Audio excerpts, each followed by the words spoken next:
Hello, everyone, and welcome to a new episode of Constructive Criticism. I'm your host, Spencer, and I am joined by my co-host, a man...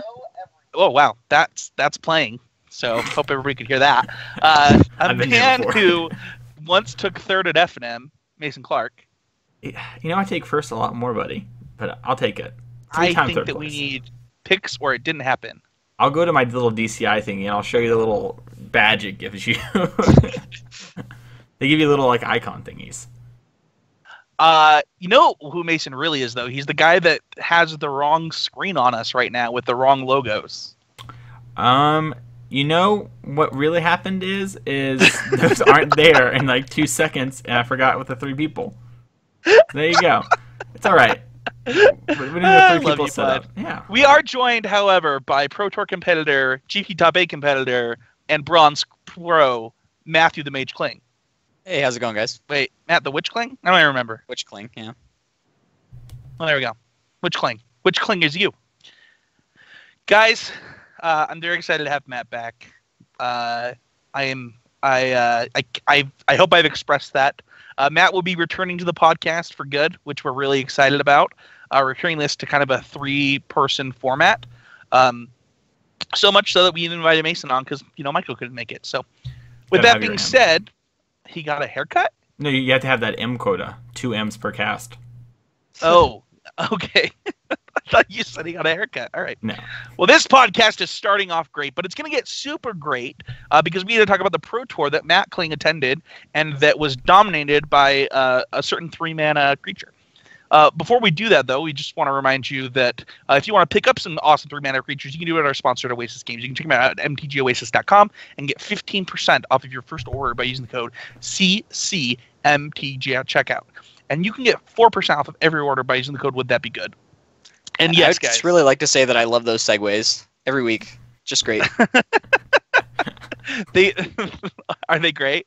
They are great, yeah. Yeah. Well, I'm a master. I don't know what to tell you. You know who else is a master is our other sponsor at at the Mana Base. You can check out their sponsor at Fusion Gaming. You can watch Nigachu the Mason Slayer, which Mason thinks he gets to call himself the Spencer Slayer because of a certain thing that happened this week. That sounds like a spoiler. But hashtag. But he's not. He's not. Let it be known that I had planned to say that, but I was going to wait till the episode was up. I next leveled you, bro. I next leveled you. All your thunder. Getting ahead of the news. It's smart. You can also check out the other podcasts on this network by going to Constructive Criticism and checking out Limited Time Only and Common Knowledge. 2 podcasts, but can be better focusing on limited and pauper play. But the point of this podcast is always improving. We believe if you're not getting better, you're getting worse. And we're going to be doing what we can all the time to be getting better ourselves. So, with that being said, Matt Kling, what did you do to improve at Magic the Gathering this week? Well, I played my first Pro Tour, so I feel like that was a pretty big, always improving moment for myself. I've certainly tested for a lot of Pro Tours in the past, but never gotten to play in any of them myself, so. Did you feel like... other Pro Tours, we've had decks like Marvel, for our teammates to pilot and things like that. This one, not so much. Well, I mean, to be fair, there was a pretty clear best deck going into it, and we mostly knew what it was, but we hoped it wasn't, was the idea. We played something that specifically we knew had a bad matchup against Black-Red because we were hoping somebody else figured out something. Oh, I like it. Yeah, Michael had told me after the show like how that didn't have a good Black-Red matchup, and then I saw that that's what you guys were playing, and I'm like, maybe they broke it. Maybe they figured out how to beat that matchup or something. So I was. I mean, I don't think it's unwinnable, but it's not good. It's probably what did you guys play? 30%. We played Blue-Black Gate to the Afterlife. Okay, and what led you to that decision? Mostly after an insane amount of testing, that was the only deck that we actually enjoyed playing. Which feels like a little bit of a cop out for sure. Like, especially for my first Pro Tour, I probably should have just played the deck that I thought was the best. But I was concerned that it wouldn't actually be, because the problem with playing the deck that's perceived as the best before the Pro Tour is you're either going to play mirrors all day, or you're going to play people that think that they can beat you most of the time. Well, at my first Pro Tour, I did end up playing the deck that was perceived the best deck going into the Pro Tour, and then blue-red blue-red The install artifact deck. Yeah. happened. So Sure. get me. So It's a little bit more justifiable when the Pro Tour is only 2 weeks after the set release, though, right? Like we've had a lot of time for somebody to actually break it and figure out what was good against black-red vehicles, and nobody's really done it. Yeah. So. Well, with that being said, what was your biggest takeaway from the Pro Tour for you? Biggest takeaway: drafting at the Pro Tour is really hard. I mean, I knew it would be, but it was more difficult than I anticipated. I specifically ended up in an archetype that I didn't want to, even though I knew going into it that this was not where I wanted to be, and then ended up in it anyway. So that happened to me in my second draft at the Pro Tour. I very much didn't want to be in that archetype. Yeah. This is where I think the problem was that I was taking good white cards too highly. I think you're actually supposed to just stay pretty far away from white if you can at all do that. Like I third picked a Sarah Angel, and looking back on it, I think that might actually just be wrong because white is so shallow unless you decide the grizzly bears are playable, which I don't think they are. Yeah. Well, there you go. Drafting at the Pro Tour is hard. You hit her first. Yep. Breaking news. Mason, what about you? What did you do to improve at Magic this week? Focused and thought and talked a lot about RPTQ, Team Unified Standard. Sorry, I literally lobbed you. Lobbed you it. You lobbed me it? I lobbed you. I crushed Spencer. Oh, lobbed I didn't it want to to actually you. spoil it for people. I thought they. No. Yeah, of course I crushed Spencer. What did you think? Masterfully outplayed every turn. I never top decked anything I need. Yeah, it was good. Yeah. But no, but I did do a lot of. I play tested some with Spencer on the Constructed Clash video, which will be up tomorrow, or probably today at the time you're hearing this. And then I played a lot of leagues with my deck and talked to my teammates a lot and tried to figure out exactly where we wanted to be. So just doing a lot of conversating about that. So, yeah. So I haven't been on the podcast in 2 weeks. So in that time I won a 1K/PPTQ with blue-white control, and then have focused almost entirely on the RPTQ.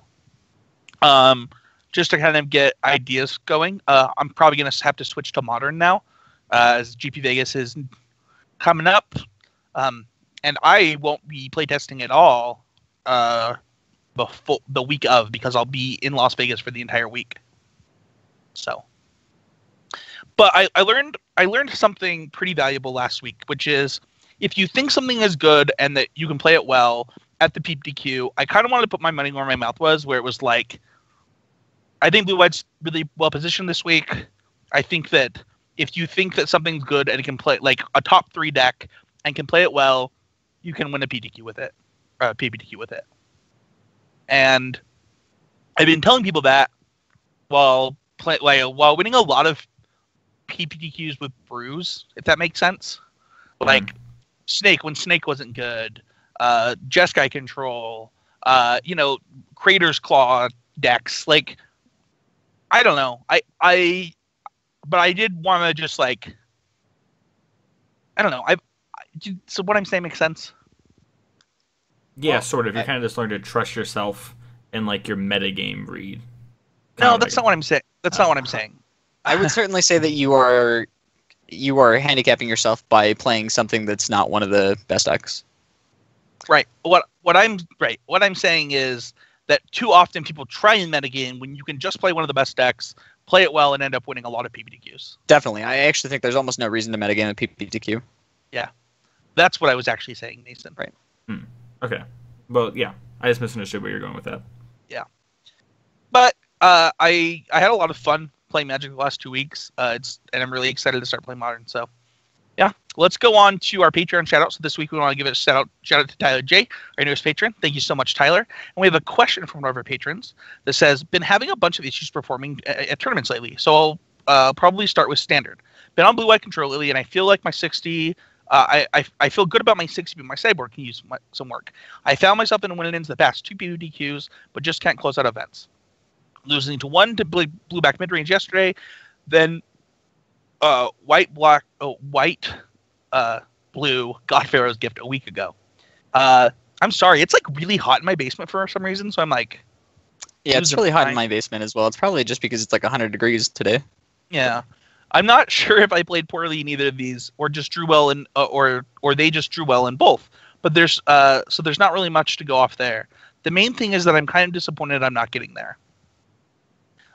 Then the deck of Mono that I've had 2 poor events. I went 2-3 drop in my second time playing Dredge. Started out 2-0 with unfortunate draws in game 3 versus Burn, and a pretty bad punt. Last weekend went 2-3 with Blue Moon. I feel like I know Control reasonably well, but can never do well with it. And a combination of not being good with it as I should be, as I should be, to play it in a meta where you need to be great to do well. I guess the main thing I'm trying to ask is, how do I recover from few unfortunate poor events, and what should I be doing differently? So, I'd like to start with the PPTQs, because I think that the truth is that you can only win the matches in front of you, and if you're doing it enough to put yourself in winning ends a reasonable number of times, you will close eventually, and that's just how I see it.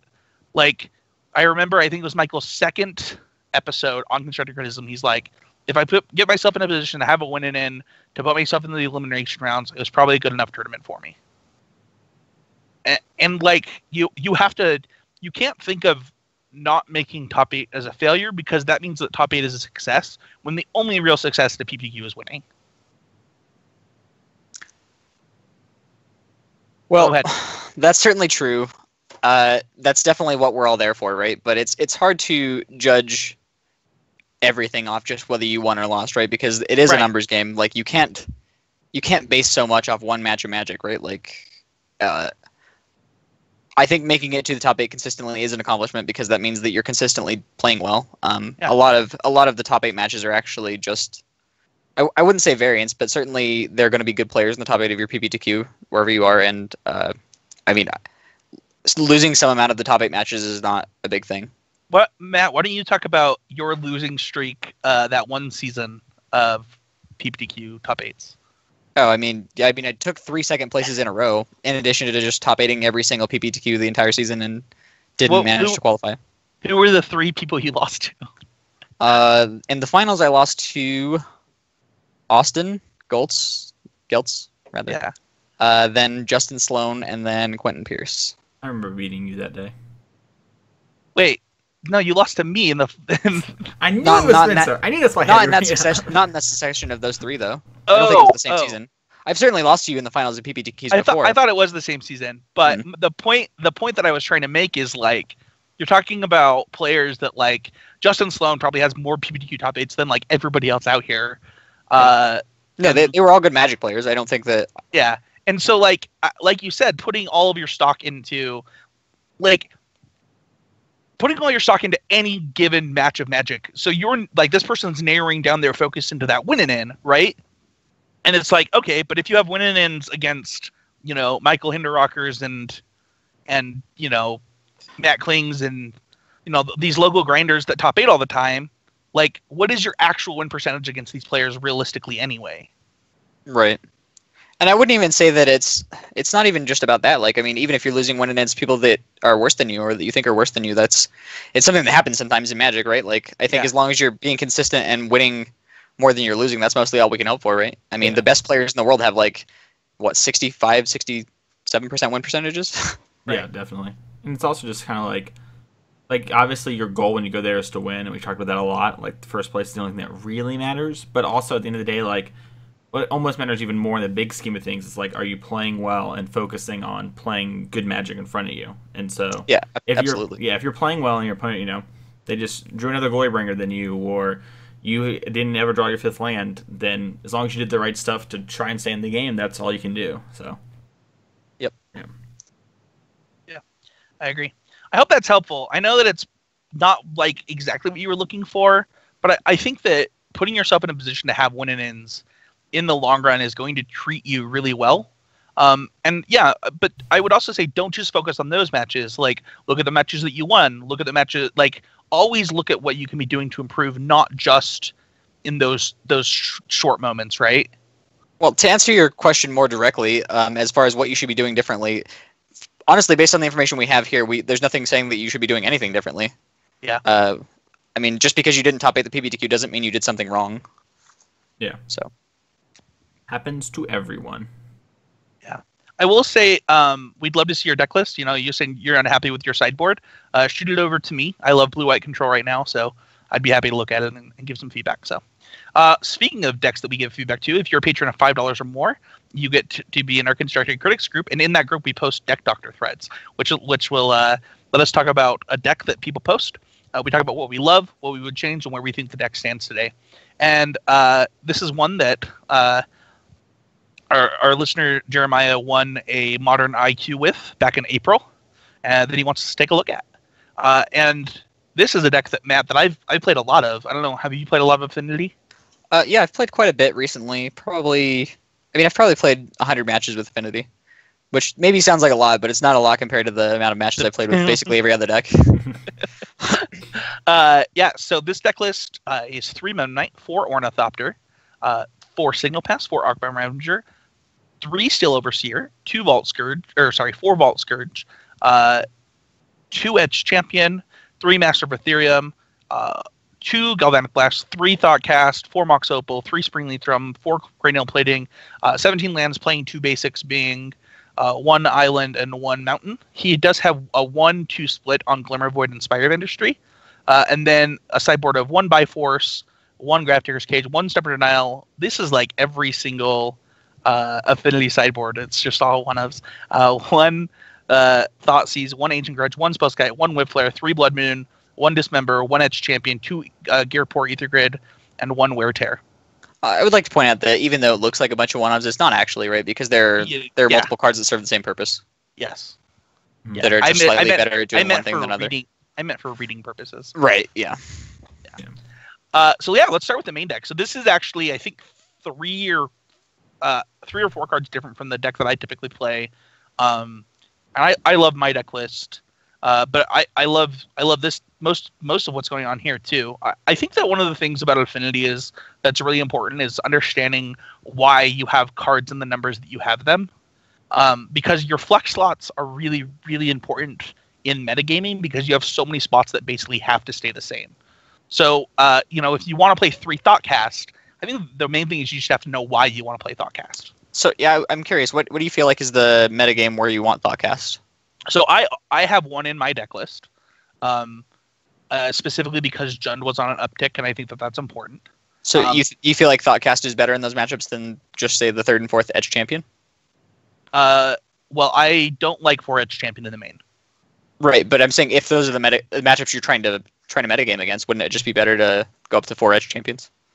Yeah. So one of the problems that I have playing more Edge Champions in the main is that it's only good in matchups where Edge Champion is good in, and Thoughtcast is basically never bad. It's just really good. Sure, it's a little bit more of a hedge, maybe. Yeah. What about Karn over Thoughtcast? Because that's what I was thinking. Because that's like the new card I've been seeing people experiment with, where like they cut Mem Knights for baubles and play Karn. I don't know. I've actually seen that. The Mem Knights over the baubles over Mem Knights actually seems kind of great. I'm kind of into that. As far as the Karns, I'm not 100% sure. It's maybe good. I've been playing some amount of Affinity decks with the main deck Hazoret, and that's been pretty great. And I imagine that Karn attacks the format on a similar axis, like at least that it's not something that you're going to lose to Affinity hate with mostly. Yeah. One thing I do want to say about Karn, though, that my initial reaction is that I didn't like it, but that actually is, I'm thinking about it. I do like that. One of the reasons that I like Karn in decks like Green Black Snake and Mono Black is because all your cards do virtually the same thing. And a lot of times in Affinity, that can be true in certain matchups. Well, especially with the insanely low land count. And honestly, if you ever hit the Ravager or the Plating, which are the big payoff cards, you can always just minus, and it's really fine. Yeah, and it plays like a card advantage. It plays like a Thoughtcast and like a Master of Ethereum when you need it too. Yeah, obviously not building your team, but I might be into that. You could convince me that's. You might have just made me want to try this deck instead of what I was going to play for Vegas, dude. Yeah, I know that JL was talking about that from CC Worldwide, and I played against it a couple times in leagues now. It's interesting. Yeah. I've been playing decks that it's bad against, but I mean that's just how it plays out. I would be pretty scared to play that without 4 Springleaf Drum, and I think that also I would want to go up to 4 Galvanic Blast for this GP. Like if you're trying to take this to Vegas, I think it's disrupting humans just enough is really important. And having the maximum number of those if you're going to play something like Karn would also be really important. Yeah, I definitely agree. Yeah. I agree with all that. The actual biggest problem I have with this deck list is the one of Glimmervoid over the 2 Spire of Industries. Honestly, versus the 2 Spire of Industries, I think that any matchup where your life total is important, you're not really going to lose the Spire of Industry. Like, the burn matchup is already pretty great. I can't even think of the last time I lost a burn with Affinity. And there are a lot of other decks that punish you for having a sometimes pain land. It's pretty rare that you're even using Spire for the colored mana anyway. Yeah, one thing that I after testing Spire of Industry, I just switched all of my. Yeah, I think Glimmervoid is just mostly an obsolete in Affinity, for lack of a better word. It's too often that you have to actually mulligan hands because you're like, yeah, this hand's pretty great, but it doesn't start until turn 2. So like if I go turn 1 Glimmervoid, Memnite go or whatever, and then they just have a removal spell, I just lose the game. Yeah. And you have so few colored spells anyways. Like even in post board games, like it's gonna cost you like 2 life, probably, maybe 3. Right. Yeah, I don't know. I agree with that. The Glimmervoid has always felt like that feels like the games I get to like the free ones against Affinity, where they do like what you talked about. Yeah, exactly. Yeah. Any other changes or any loves that you guys have for this deck? I mean, yeah, I don't love the 3 Springleaf Drums, and I'm not sure that you need the second basic land either. I think that could be a concession to things in his meta. Right. It was for an IQ. Sure. I mean, if you're getting like Field of Ruined a lot, I guess. I don't think you really need it for Path to Exile. Like having the 1 basic is fine because it's mostly just for value rather than like trying to get a color. Yeah. One thing that I will say that I really love about this deck specifically, looking over the sideboard, I actually like a lot of it. Kind of like Matt said, you have a lot of cards that do really similar things. Although I've been playing more Wear Tears recently, but that could be wrong again because of things like Lantern. Yeah, I think it's just hard to like, because you definitely want at least 1 Ancient Grudge. I think you want to have access to that. The Biforce is maybe not necessary, so like maybe you could cut that for another Wear Tear. But if there's like a lot of affinity that you're expecting, I think that having the Biforce is better most of the time. Yeah. I agree. You really have to. It's really about how many Stony Silences you expect to play against, right? Right. So I'm not 100% sure. This is way more Blood Moons than I usually like to play, but it's not unreasonable. Like if that's something you're trying to do. Yeah. Maybe that's where I would make the cut, but I certainly would be interested in another Wear Tear in the sideboard. But I like the sideboard outside of that. Yeah. Again, it's really hard to justify playing 4 or 5 artifact removal spells in the sideboard, right? Like if you have 2 Wear Tears and an Ancient Grudge and a Biforce, it's kind of a lot. It is a lot. Yeah. I agree. Yeah, it seems like the only place you could cut is Blood Moon. So I like this is my one of my top favorite decks in Modern though. So like I think that we're just the fact that like we're all going to have different opinions on the flex slots because that's why they're flex slots. Yeah, I agree. One other thing I would like to say about the sideboard is I really think it is better to just play Rest in Peace in the sideboard over something like Grafdigger's Cage.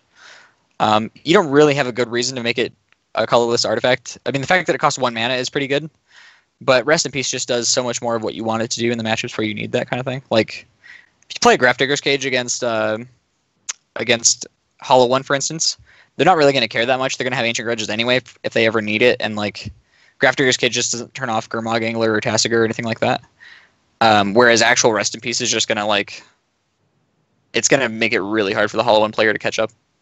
Yeah, I like Grafdigger's Cage a lot more if I'm playing the cards, where it's like, okay, this like actively works towards my game plan of like. Yeah, like if I'm playing like Ancient Stirrings or whatever, I'm definitely going to play Grafdigger's Cage, right? But yeah, I agree. I don't think that there's a good reason to do that in Affinity. Like it pumps plating a little bit, and like it's something you can theoretically stack off the Ravager, but I don't think that those are big enough reasons. Yeah.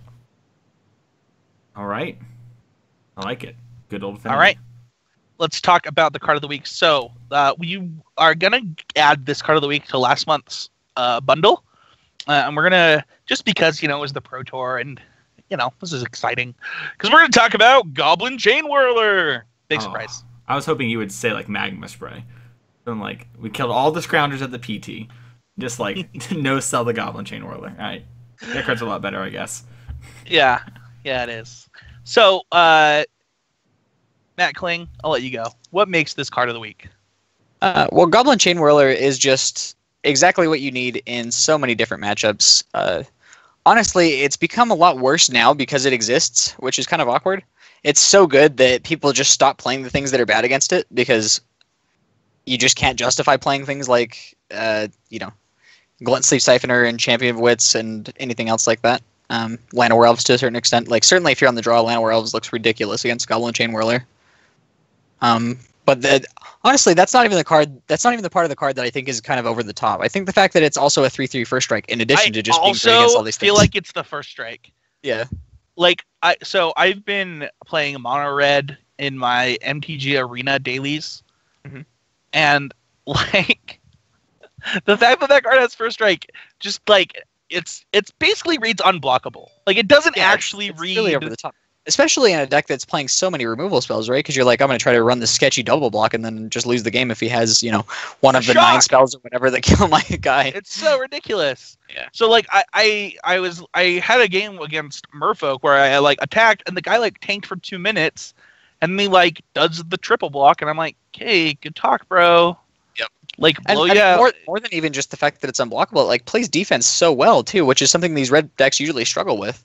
Yeah. Like honestly, like your aggressive matchups just aren't that bad if you're going to draw a bunch of Chain Whirlers. Like even like, I mean, I've played a lot of black-white aggro leading up to this Pro Tour, and like if they play Chain Whirler, like your History of Analias and your Scrap Heap Scroungers and your Toolcraft Exemplars, they all look ridiculous. Yep, agreed. It's an insane card. I don't know what else to say. Mason, we kind of covered how this card fits into the format, but what decks play this card right now? Well, if your deck has red, it's probably a good chance that it's Chain Whirler. The main decks that play it are mono red and red black, aggro or mid range. All the decks basically play it. They're red black. I'm trying to think of a red deck that really doesn't play it, and even the Godfair decks play it. We tried to play it in Grixis Energy, but that really didn't pan out. That's how good that card is. They're like, we're playing this 3-color deck, or we get to play all these powerful 3-color cards, and they're like, we really want this red card. So. Dinosaurs. To be fair, it wasn't a 3-drop in that deck. That's fair. That's good. Yeah, you think about like a 5-drop or a 4-drop, but still says a lot. That card is insane. It really has warped the metagame in a way, and I'm sure we'll talk about that more later too. But the card's insane. I honestly, I really am thinking about a red deck. All the red decks play it. Just literally said it twice. Oh, what deck? I'm sorry, I didn't hear you were talking. Dinosaurs doesn't play it. Sure, but that's more of a green deck, just like playing. I guess it does play Rekindling Phoenix, right? Sometimes. Yeah. Yeah, it plays Phoenix and Glorybringer. It doesn't usually play Glorybringer. It does play Phoenix. I think that the Godpharaoh's deck plays it. The other Godpharaoh's, the Goblins Godpharaoh's deck plays it. It's all over the place. So it's certainly something that you're gonna need to be prepared for. But let's talk about the power rankings, because that's actually the point of the show this week. So for the Pro Tours, we don't do it by what won or what top aided. Hint, hint. We'll talk about what won next week with a special guest. Hint, hint. This week, we're going to give them points based upon the number of match wins that they got. So 18 to 20 points, we gave 1 point to. 21 to 23 points, we gave 2 points to. And 24 to 27 points, we gave 3 points to. So, with that being said, we're not going to pull these ones up, but I just kind of want to mention the decks that had at least 3 people do well with them, which was Blue-Green Karn got 5 points. Blue mid-range decks between Esper and Blue-Black got 7 points. And Green-Black Snake got 11 points, but none of them make the top 5. Are any of these decks that you guys would be considering playing tomorrow? No, they would not. I would play the Blue-Green Karn deck just to get a feel for it, because I expect some people to play it at the RPTQ. But I would just want to play with that deck and kind of get a feel for its play patterns. But I'm not excited to play the deck. Yeah, Green-Black Snake did have one of the better day 2 percentages. But having such a good day 2 percentage and having such low points kind of makes me scared of it. Yeah. It feels like it has a really bad red and black-red matchup. which is not exciting. I mean, so in my testing, Green Black Snake was basically like the 45% deck. Like, you didn't have any bad matchups, and certainly you could win any matchup if you were just running pretty well. But there was no matchup I was excited about playing. Well, Other than White Black, right? Yes, other than White Black, although I don't think that that's a particularly good metagame call either. So Yeah, I mean, like, you shouldn't be playing White Black, but I was just saying. Yeah. Speaking of White Black, it does come in as the number 5 deck. Guys, I don't actually know how anybody did well with this or had the stuff to play it. I mean, I don't know if you noticed, but I think his name is Morgan McClellan. He was the one that won the Team GP with this deck, and also, I believe went 7-3 and constructed with the deck this week Uh-huh. or at the Pro Tour, and certainly top 16 or top 24 or something like that. Yeah. So that's pretty impressive for him. I mean, he certainly has figured something out that the rest of us haven't. Yeah, because But- when I play this deck, and when I see it played, I'm like, this deck is bad. Right. Not bad like it has bad cards. It doesn't have bad cards. It's a mono good cards. It's like a very sweet deck. The problem is like, I don't think it lines up well. Well, what I would say is that in my experience, mostly all of your game ones are pretty good, especially if your opponent doesn't know what you're playing. There are so many times in Standard right now that you'll just keep a hand that can't beat a Toolcraft Exemplar. Yeah. But post-board in every single matchup, it just gets worse across the board except for against blue-white. Well, let's break this deck down. Matt, can you give us a simple summary of what this deck is doing? Basically, you're trying to curve some pretty aggressive draws into some late-game haymakers like Lyra and Karn to try to close the game out. What are the major key cards in that strategy? Toolcraft Exemplar and Heart of Kirin are the major cards for that strategy. Yeah, History Benalia, don't make your list on this one. No, I mean, History of Benalia is a great card, and it might even be the best card in the deck, but it's not why the deck works. Yeah, I think that History does this trick where when you draw the second one, you win most of those games. Mhm. And so people think it's a History deck, but History is just like the sub game that the deck Right. can sometimes go off with. What are the key matchups that you want to worry about or think about while you're playing this deck? Well, I would say that you have to have a pretty good sideboard plan for Black-Red, basically playing anything right now. But particularly this deck because that matchup is not great. I mean, even in game ones, that's one of your worst game one matchups. You can certainly win with a nice Ixalan's Binding on like Rekindling Phoenix or even Goblin Chainwhirler some amount of the time, but that's mostly the only way that I've found to win against the deck. Yeah, and we kind of As far mentioned as- it, but Yeah, I as far as think matchups you're trying to hit, I think blue-white is a pretty great matchup for the deck, especially if you build the sideboard with it in mind. yeah, I was going to say, I think that as far as like other bad matchups, I think that your worst matchup by a lot is Green Black Snake. I think it's I don't know how a deck like Green Black Snake can have like such a good matchup because of the way the compositions are, but I think the matchup that I really want to hit is typically going to be blue white control, or Esper control decks that aren't specifically slanted towards black. So I would say that black-white is a pretty great matchup, but that is a matchup where another matchup where they actually do get a little bit better post-board, because Fumigate is so good against you, and you can't exactly sideboard against it. It's very hard to kind of draw or kind of find the right line and the balance between boarding against their game one deck and boarding against what they could be having post-board. Yeah. Because if you board against their game one deck and then they just have a bunch of Fumigates, like now your deck looks ridiculous. And if you don't board that way, then they can just board back down to Toolcrafts, and now your deck looks silly again. Yeah. Another thing that I think this deck has going for it that's true of a lot of decks like this, but this deck is a very good Angel of Sanctions deck post board. You get to overload their removal spells, and most of the games that I've lost to this deck typically involve Angel of Sanctions crushing me in some way. Sure. I mean, not for nothing, too. Like, I've definitely had the interaction between Angel of Sanctions and Lyra come up on both sides of it a bunch of times as well. Like, you think that you're getting really close to winning this game, and then like they play an Angel of Sanctions, you're like, well, it's kind of bad for me, and then you deal them a few more points of damage, and then they play a Lyra, and now all of a sudden Angel of Sanctions is a 4/5 lifelink. Yeah. It's like, oh man. It's interesting. Do you think the reason people play this at the Pro Tour is some of them thought maybe blue-white can adjust to beat red-black, and they just decided to go with this? Kind of like in the same idea where like Matt and Michael played Blue-Black Gift, hoping that Red-Black just wasn't the truth? Yeah, I mean, I think there's certainly some of that. I think there's also some amount of these players just knowing these decks very well and deciding that they were going to give this deck would give them a better chance personally to win this tournament than playing 6 or 7 red-black mirrors. That's fair. Let's move on to our next deck. We have Steel Leaf Stompy coming in with 17 points. Mason, what would you say is a simple summary of this deck? Your goal is to play big creatures quickly and then attack them. And then, depending on your build post-board, you have a little bit of disruption, but you're going to do the same thing. And generally, no one can ever outsize you because your best draws are Elf into 5/4 into, like, Galta type stuff. Well, I guess not actually. You'd actually play, like, a Jade Light Ranger. But you can also go, like, Heart of Kirin into Ronus into Galta. So you're playing turn 4 and turn 5 Galtas pretty consistently, and you're just bigger than everyone else. You can attack through it, and it puts a lot of pressure on like the red-black decks to have the right answers to beat you, and it puts a lot of pressure on the blue-white decks to draw the Fumigate and the Settle on time.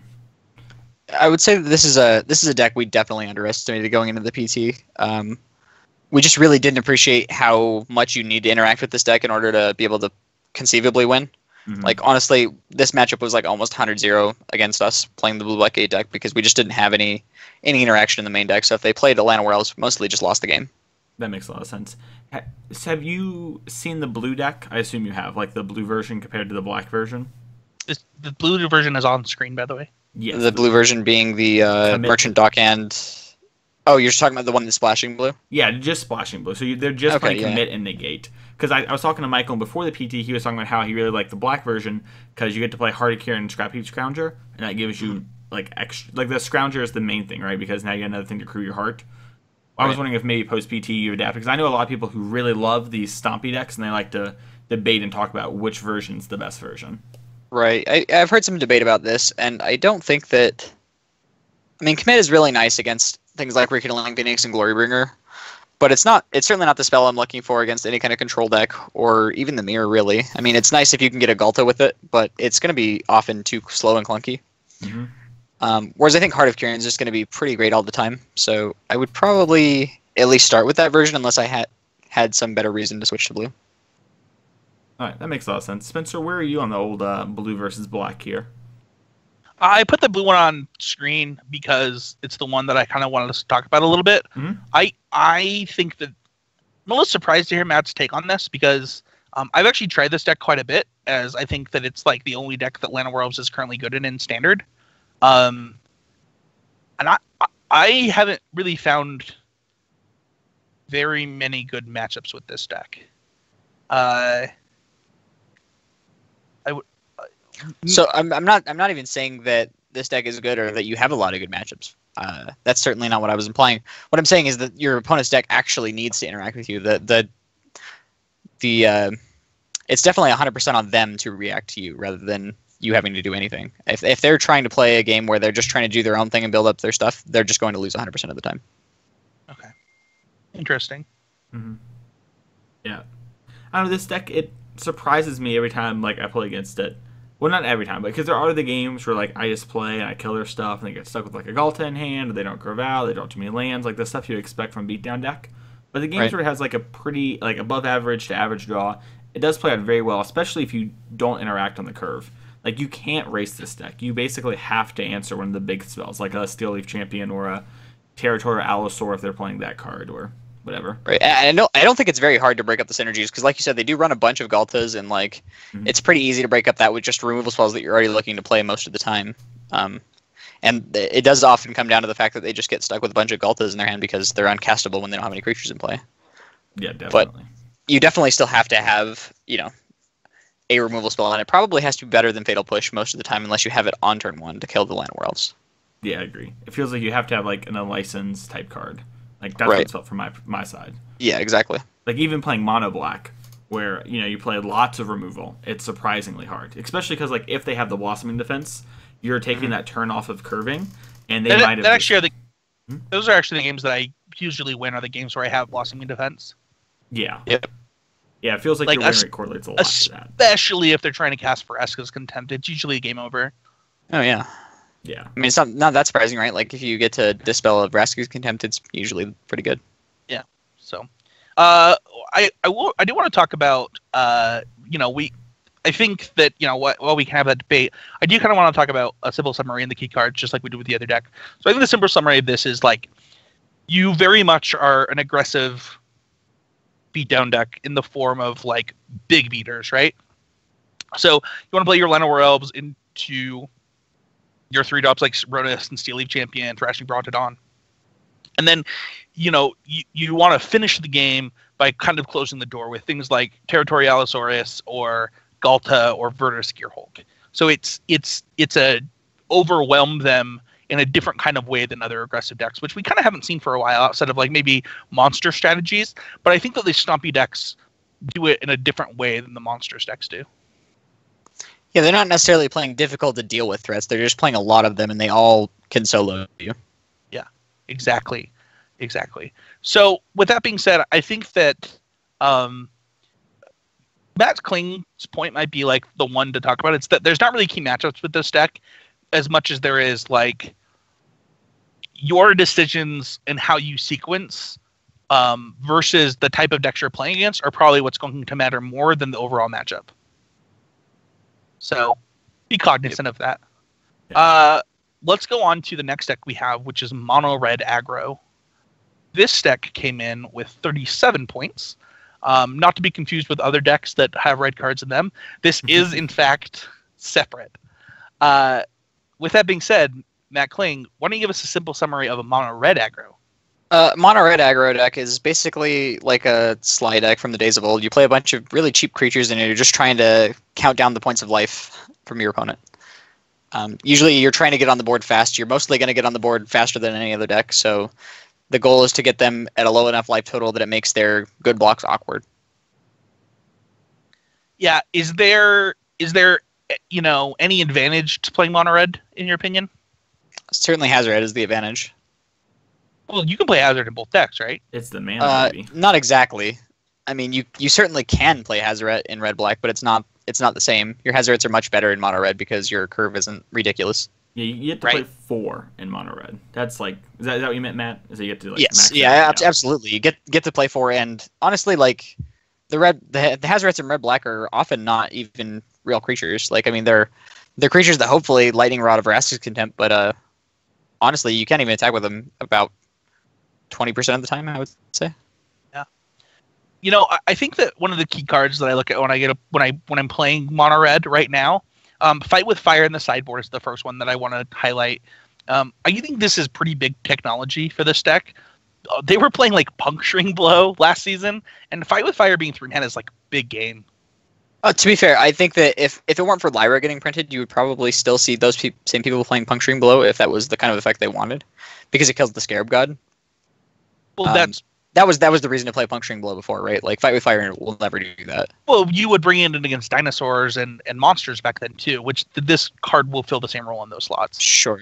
I forget what the exact wording of Puncturing Blow. Does it kill Rekindling Phoenix forever? It exiles, right? Yeah. Yeah, that's why you brought it in there. Yeah. Right.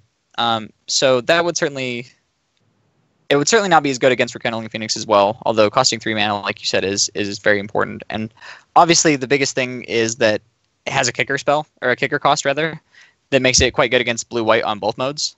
If they bring in Lyras, you get to Fight with Fire their Lyra. If they start Settle the Wreckaging you can actually Fight with Fire. You think you're gonna get to 9 mana against blue-white? I've had that happen both for me and against me several times. Wow. Honestly, it doesn't resolve that often, but getting the 9 mana is actually not that big of a problem. Okay. Yeah, like if you. I guess you're playing 24 lands, so it definitely can happen. Yeah, I mean, Settle the Wreckage is actually the key, right? Like they settled for 3. Oh, there we go. That makes sense. All right. Rampant. I accept your statement.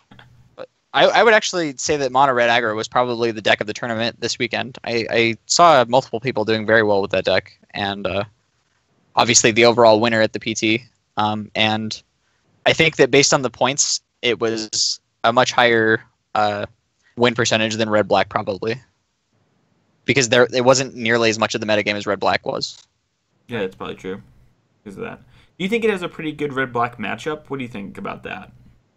So in my experience, here's the thing: it doesn't have a good red-black matchup, except for the card Hazoret is unbeatable. So if you're not drawing Hazorets, it's actually not a good matchup. But if you are drawing Hazorets, it's basically, you can just never lose. So I have played a lot of decks that were really good against mono red unless they drew Hazoret. yeah, I mean, it's been the thing about mono red for a while now, right? Where you're like, oh yeah, I'm playing Snake, so my red matchup's great, except for when they draw Hazoret, and then I'm just gonna Like it. So I think that the key cards that I want to talk about have mostly been covered, right? Hazoret's a huge one. I do think that these decks going to 24 lands and like kind of maxing out on those 4-drops is a concession to decks like Black Red, though. I think that's why you're seeing that. right. Mm-hmm. So let's talk about the next deck we have here. Coming with 38 points, we have Blue Control. 18 of them coming from Blue-White, 13 of them coming from Esper, 6 of them coming from Blue-Black, and 1 of them coming from Jeskai Control. So, with that being said, where are you guys at on? Well, let's do this. Let's do a simple summary. I'll do this one. So, Blue-White Control, depending on how you build it, is going to try and maximize certain effects. Typically, those effects are going to be some number of hard counter spells like Disallow, Negate, and Essence Scatter, kind of mixing those up to get you to the point where you can play a Teferi and untap with it, and take the game over slowly. Slowly being the operative word. Once you've done that, you can protect it with things like Seal Away, those same counter spells, right? Essence Scatter, Negate. You try and close the game by casting a Commit to Memory or a Pull from Tomorrow. And that's basically how Blue-White wins. I think that the key cards in this deck are obviously Teferi. And then I would say some kind of split between Settle the Wreckage and Fumigate is super important in this deck, Matt. Yeah, certainly out of the Blue-White deck, I 100% agree. Yeah. A lot of the Esper decks, there were both Blue-Black leaning ones and Blue-White leaning ones. And then Blue-Black is obviously Blue-Black Control from basically Last Standard. The Blue-White ones would interest me. I haven't seen those lists. Most of the Esper controls that I've seen are just Blue-Black splashing for Teferi, rather. I think I saw one that I almost used as the deck. So I'll send you. I'll see if I can send you that later. Okay. We did include approach Blue-White and non-approach decks. If you had to pick from all of the control decks, Mason, which blue control deck would you want to start with? I'd probably start with Autumn's Esper list that she wrote about for Star City Games today. It looked pretty powerful. I like Blue-Black against what's doing pretty well right now, and I like the card Teferi, so I kind of get to live the best of both worlds. Although I'm not sure how well it will actually play out. It obviously played out well for Autumn at the PT, but it feels like Blue-White, everyone's trying to beat it. Everyone's really aware of it, especially like from the perspective of like the RPTQ, right? Where it's like there's like a level 0 thought that like Teferi decks have to be played, and for the most part they probably do.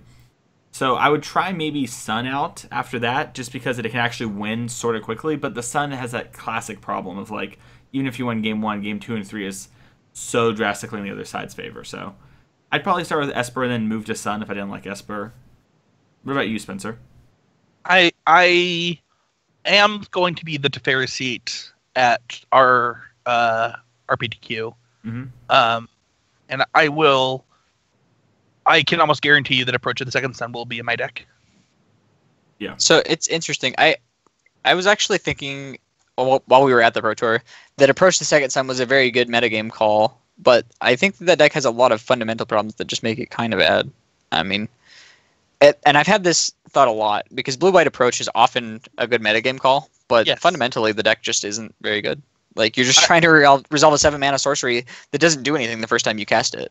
Yeah, I would be starting with somewhere like Brad's list, though, where you literally don't need Approach in your deck after board. Sure, and I haven't looked at his list. I did hear that he and BBD and some of the other guys were playing Blue-White Approach, and I was thinking to myself, oh, that's kind of a really cool win condition. It kind of it's nice against the red-black decks because it gives you an actual way to win. They're playing 2 Approach the Second Suns and 0 Pull from Tomorrow. They're playing 2 Glimmers instead. Okay. It is Blue-White Control that sometimes wins with Approach. Interesting. It's very hard. I mean, it is going to make your list worse in every matchup where approach isn't good, though, right? Like if you're playing the mirror or whatever, it is going to be But one less only answer that you have. Well, no, because they just cut poles. They didn't cut.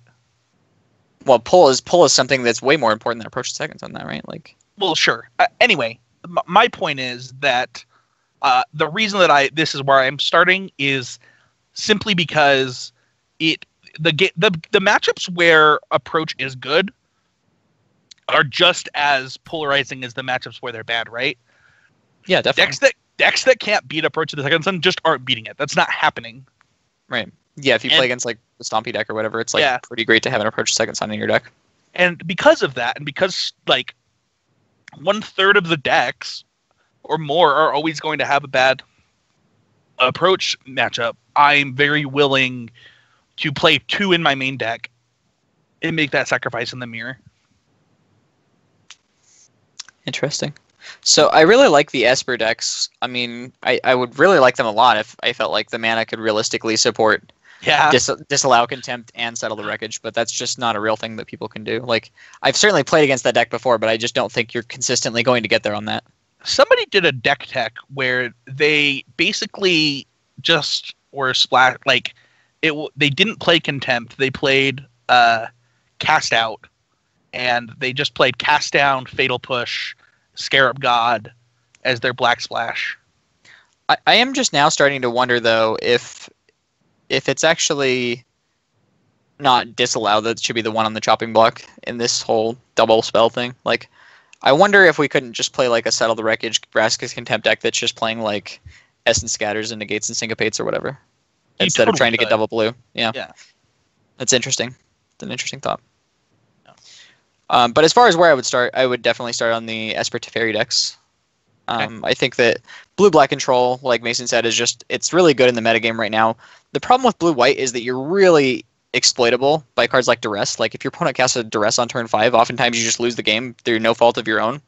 Like, you're just like, oh, I was holding up the Settled Wreckage and now I just lose because, he Duressed it. And you can't exactly, you can't even save the negate for it, right? Because you're like, oh, I can either negate or I can settle the Wreckage, and I can't do both. Right. That makes sense. Snapkeep Arcade says, good to see you back, Matt. Thank you so much. So, yeah, it's funny. We're all kind of in varying places on blue control, which is where it's probably a good thing for control, right, in this format. Like, it means that it's at least it's not only viable, but it has a lot of different flavors, different directions. And a lot, we talked about how like approach can be a metagame deck. We just literally talked about different options that you can do to fix your mana in Esper. I'm glad that none of us are in blue-black. I don't see the appeal of being straight blue-black. Not playing Teferi seems wrong to me. Does anybody else disagree? No, I think it's actually just not that hard to splash Teferi. Like, I played an Esper mana base with just splashing for Teferi, and I had way more white sources in blue and black than I needed at any given time. Yeah, no, I agree. I think when it's like you really only need Teferi, and then I think Autumn played Forsake the Worldly in her sideboard. In Autumn's sideboard, sorry. So, yeah, it's pretty free. Like, free is a strong term, but... Yeah, the thing is, like, you don't even mind playing the off-color cycling lands, as it were, anyway. Yeah. Yeah, those are close to free. Yeah. Yep. Cool. Well, let's talk about the number one deck. It's not close. Coming in with 69 points, we have Red Black Whirler, as I like to call it, just because that's what the deck is at this point. Did Owen call it Whirler Control on Twitter? Was that him? Yeah. Yeah. That's him. Whirler Control. Oh my goodness. It's pretty good. So, Sorry, yeah, so the list we have is Owen's. It's got the 3 Hazarets, 2 Glory Bringers, no Karns, 3 Chandra. I don't think most of the pros were playing Karn at this point. This is the boogeyman of the format.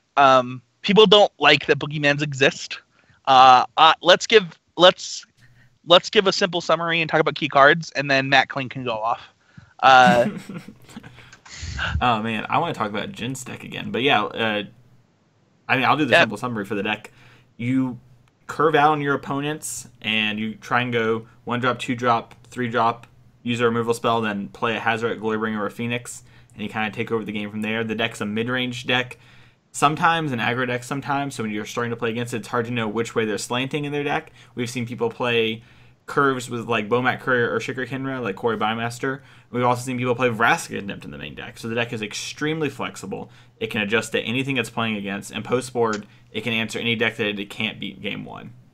It's the best deck, and it's just a very good versatile mid-range deck that it has like an aggressive slant to it, is how I describe it. But You know what's funny? You just described green-white tokens. did I really? Is that... Well, yeah, the green-white tokens didn't play Whirly Boy. That's the difference.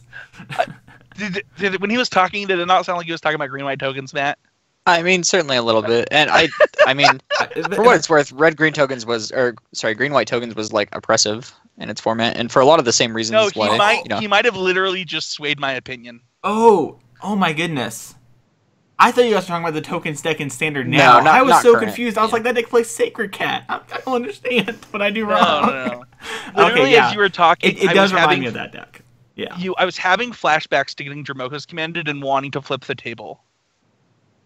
It actually upsets me that I can't play this deck because I'm practicing with the RPTQ, because this is the kind of deck I love to play, and it's so powerful. It's absurdly good. Yeah, it's funny. I think that everyone I know that I trust has ended up on the same opinion that this deck is the trap deck for the RPTQ.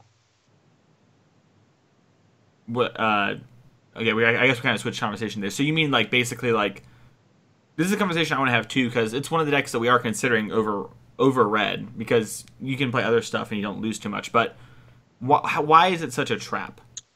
Because it seems like it's such a powerful deck. So that's kind of the problem I'm having with the disconnect. It's like, I get that you're taking duresses from other decks, you're having to play a slightly weaker deck in your third slot, but this deck is just so powerful.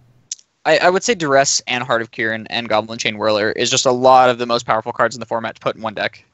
Mm-hmm. And that's weird to say that Duress is one of the most powerful cards in the format, but we've It is. we've come to that point now. Oh yeah, I mean, it definitely is the RPTQ. We're all talking about how this can definitely be a Teferi deck. I mean, it's not just there, right? Like, Scrap Heap Scrounger goes in multiple decks. Ether Hub can go in multiple decks. It's just a glutton for good cards. That's what it really comes down to. Like this deck plays mono mythics and rares almost. Like the deck is honestly just, I mean, it's just too much of what's great in Standard. Every single creature in this deck is a rare or mythic, by the way. Right. Like you. Cards as a rare. Yeah, it's like it's actually just. I mean, even if you're looking at the lands, it's like the basic lands and then like 6 burn spells that are not rares or mythics. and Ether Hub, but right.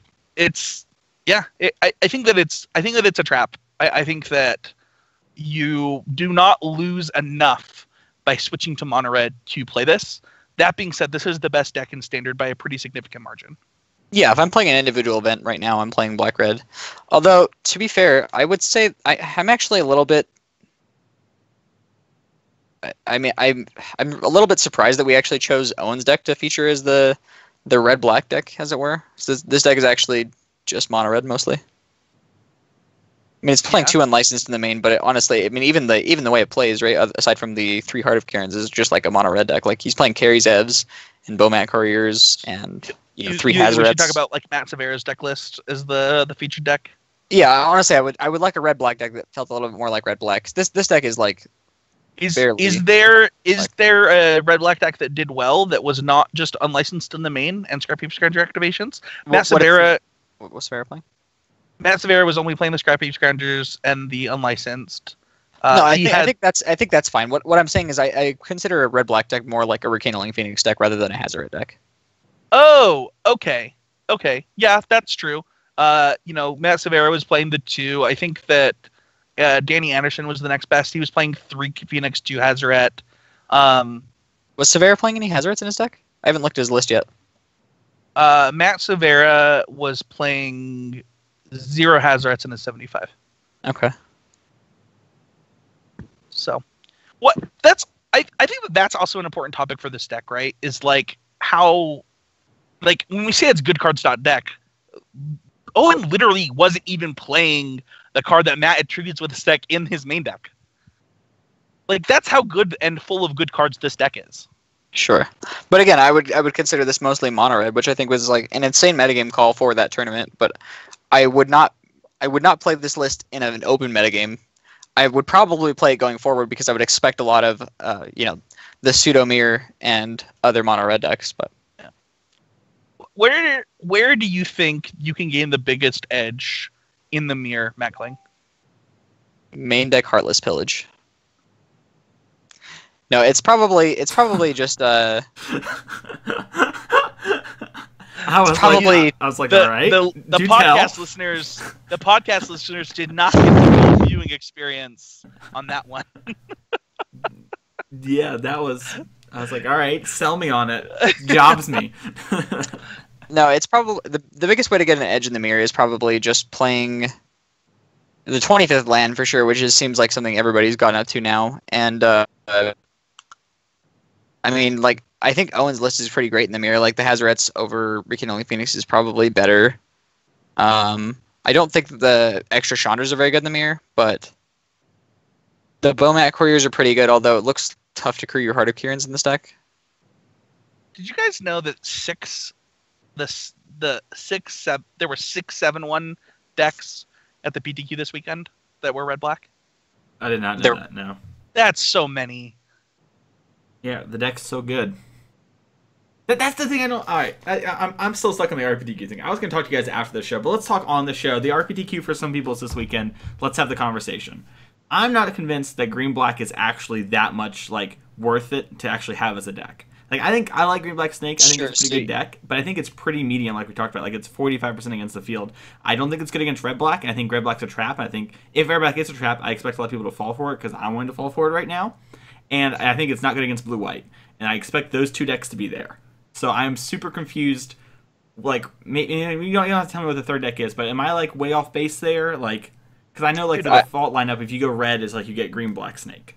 Like, that's kind of like. I don't think you necessarily need to play green black snake. That certainly wasn't my. Okay. That wasn't my plan going with it. Yeah, you don't have to talk more about that if you don't want to. Obviously. No, I don't care. I mean, what's the difference? It's RPTQ, but also, I think that you're taking duresses out of some deck regardless, right? Like, you could easily play them in your Esper Teferi deck, and it's not even about that. Like, I want to play Heart of Kieran in my green Stompy deck more than anything.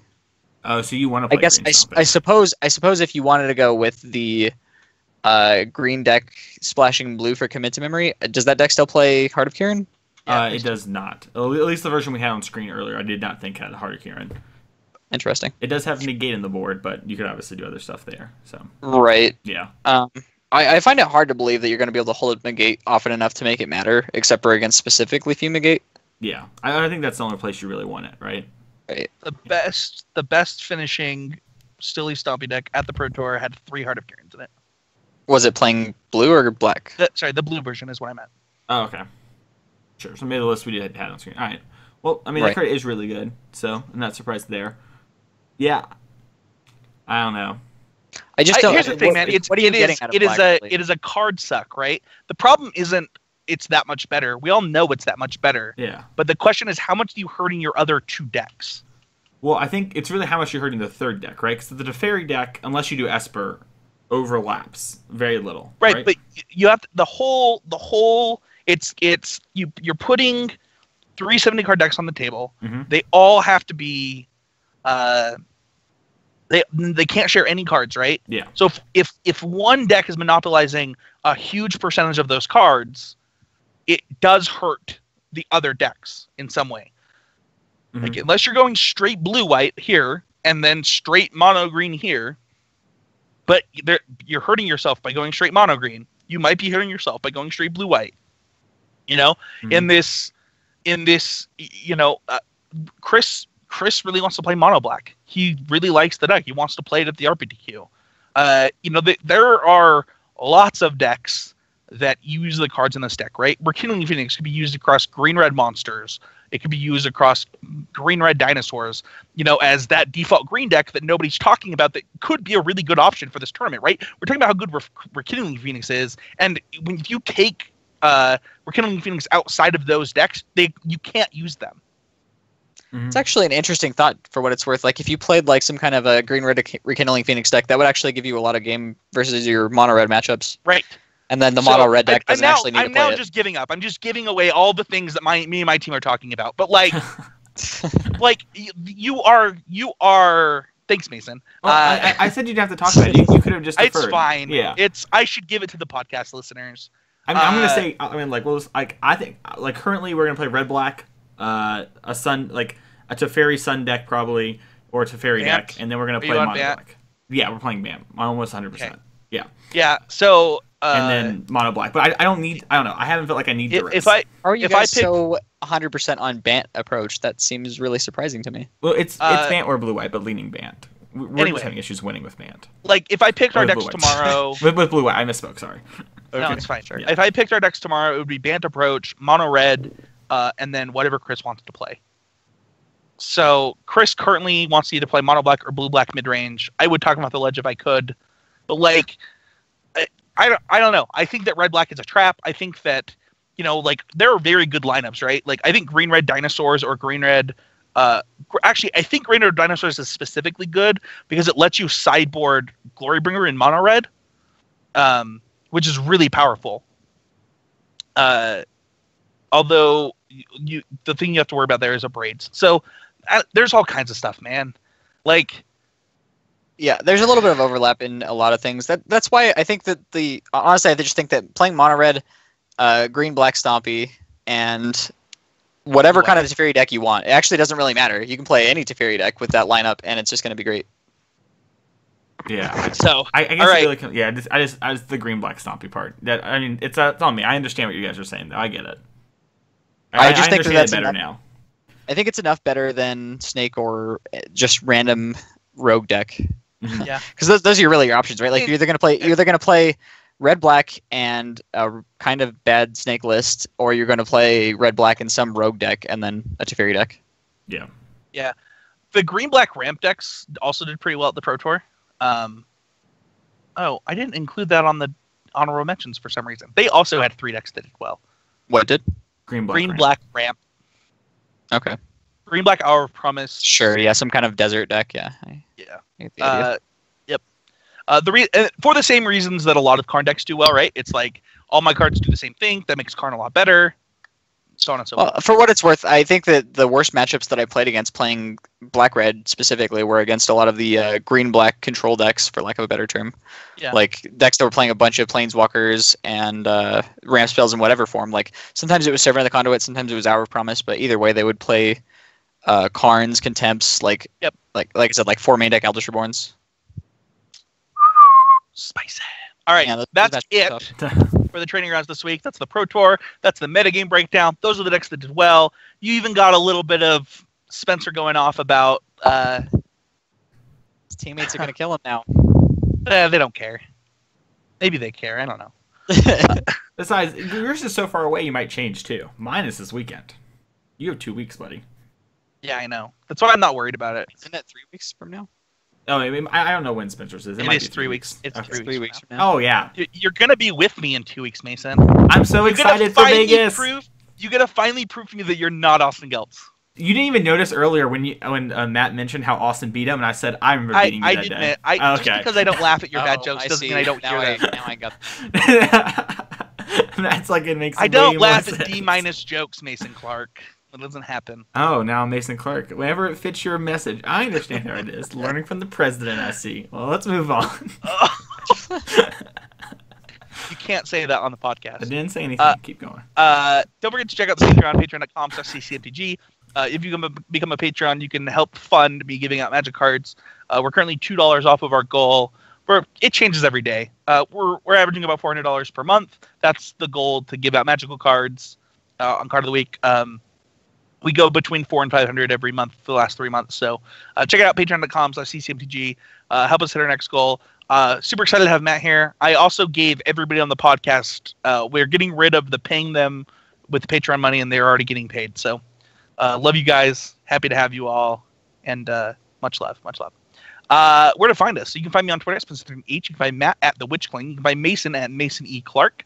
You can find the podcast on mtgcast.com, constructioncriticism.com, and on YouTube and the Mana Base. You can join the conversation on Twitter and Facebook. You can join the Facebook group on the Constructive Critics group if you're a patron of $5 or more, or you can just join the Constructive Criticism family where all the other listeners hang out.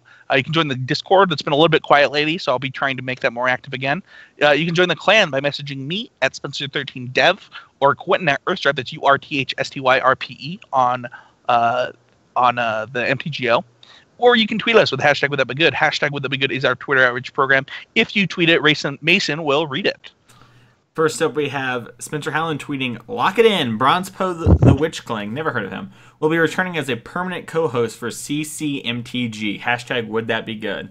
It's pretty great. Dude, you crushed it this episode, Matt. Thanks. I mean, I'm trying. There you go. I think I could do better. Yeah, that's always true, though. How do you feel? Was it fun? Yeah, it was a good time. Definitely enjoyed it. Okay. What's next? Adrian tweets, "Weekend looking bright. Great game 1 of the NBA Finals leading into the PT. Hashtag Would That Be Good." I watched that game. I was a part of the sports ball. I don't know that like, the game was great until the last 4 seconds. Yeah, if you like refs like deciding the game because they're getting money under the table, look how involved I am. So here's the thing, is that definitely was a charge. And then that charge was then followed by the dumbest play I've seen in basketball and the second dumbest play I've ever seen in sports. Like, the dumbest play I've ever seen in sports, go look at the fake punt by the Indianapolis Colts against the Patriots. It's actually the worst thing I've ever seen. But this is a close second. Are we talking about where he like ran the wrong way? Are you talking about J.R. Smith? Yeah. Not even ran the wrong way. Purposely ran the clock out during a tight game. Yeah. I do like that LeBron didn't throw him under the bus though during the interviews. That was cool. Oh man, he looked like he was gonna murder him on the court though. He did look like he was gonna kill him. He made a great meme. I love that meme. It's so good. Yeah, I was gonna look for some memes of that because his facial expressions were just the best thing I've ever seen. Yeah. Adrian tweets again, "That goal made my heart flutter. Hashtag Stanley Cup Finals is the best postseason event in sports. Don't at me. Hashtag Would That Be Good." I added him. I feel like that's just rude. He specifically said, "Don't at me." Are they still playing the finals for hockey? What? Are they still in the finals right now? Yeah, it happens at the same time as the NBA Finals. Okay, I just didn't know if I mean, I know that Before we jumped on, the Capitals were up 3-0. Okay. In the game, which is like a lot of goals for those who don't speak hockey. Yeah, Alex Ovechkin is like very, very, very good. Yeah, they won 6-2, which is like a pretty big blowout. Right. Oh, I think we just had... the Twitch chat is telling us spoilers about the hockey, but I don't want to say it in case someone has their game DVR'd. Well, I already said it. I just said who won. Oh, I thought you meant literally that game. don't know who is in the just Stanley spoiled Cup everything, Finals. so hopefully they. Hold on, Mason. You don't know who's in the Stanley Cup Finals, do you? The Vegas people, because KYT tweets about it. To be fair, I didn't know until at in Richmond when we were getting an Uber from somewhere, and our driver was a big Capitals fan. So this actually kind of sucks. This is good and bad for us. So it's good for us because had the series gone long, the Stanley Cup Finals would have been in Vegas while we were there. Oh, that would be crazy. However, since it looks like it's going to be a 5-1 to the Capitals or a 4-1 to the Capitals, it will not be in Vegas while we're there.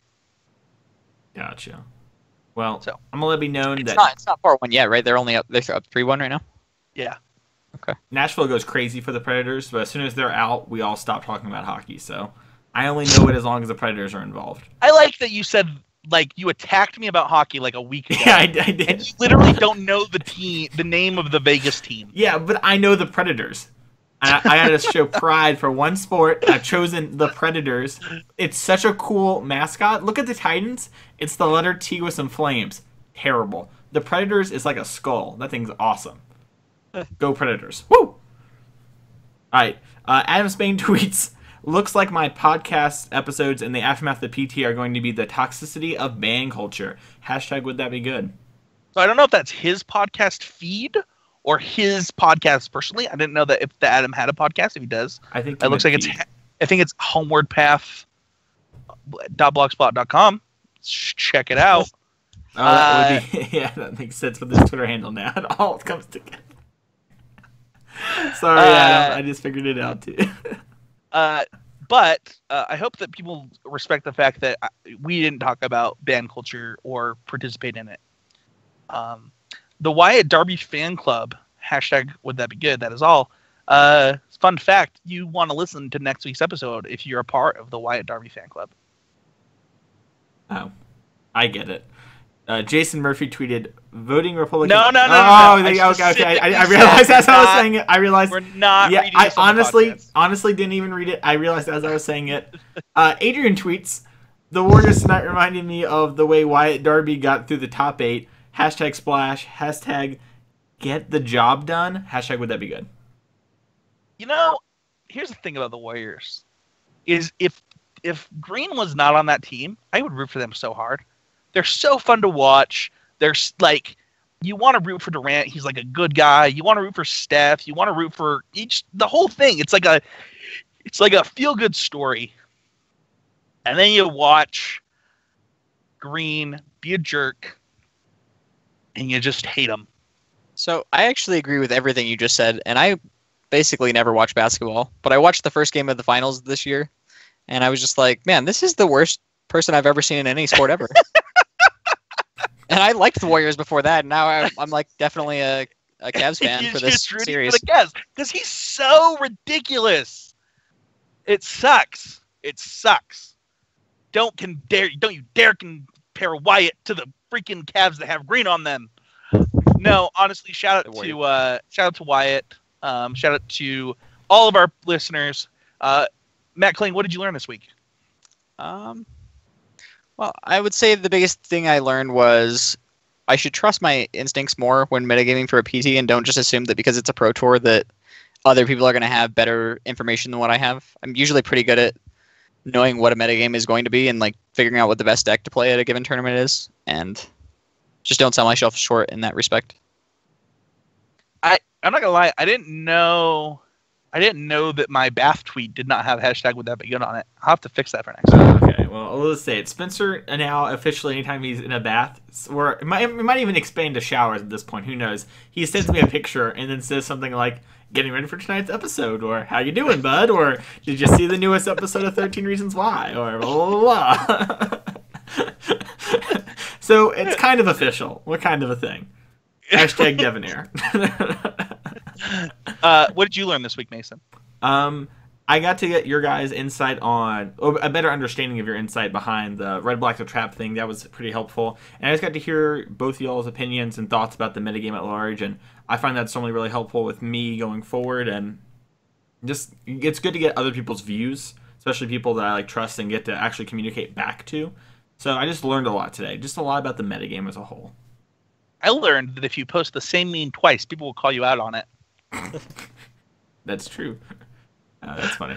And I also learned that Mason doesn't know anything about Lord of the Rings. Oh, hang on. That's not true. I didn't know what that scene. Did I get that right? Was I right about that? No, you were way off. Could have gone either way. 50-50. I don't know what this is in regards to. I posted a meme, the Return of the Kling meme. Oh, I see. Yeah. You want me to tag you in it? If you'd like to, sure. All right. Thank you everybody for listening, and we'll see you guys all next week. See ya.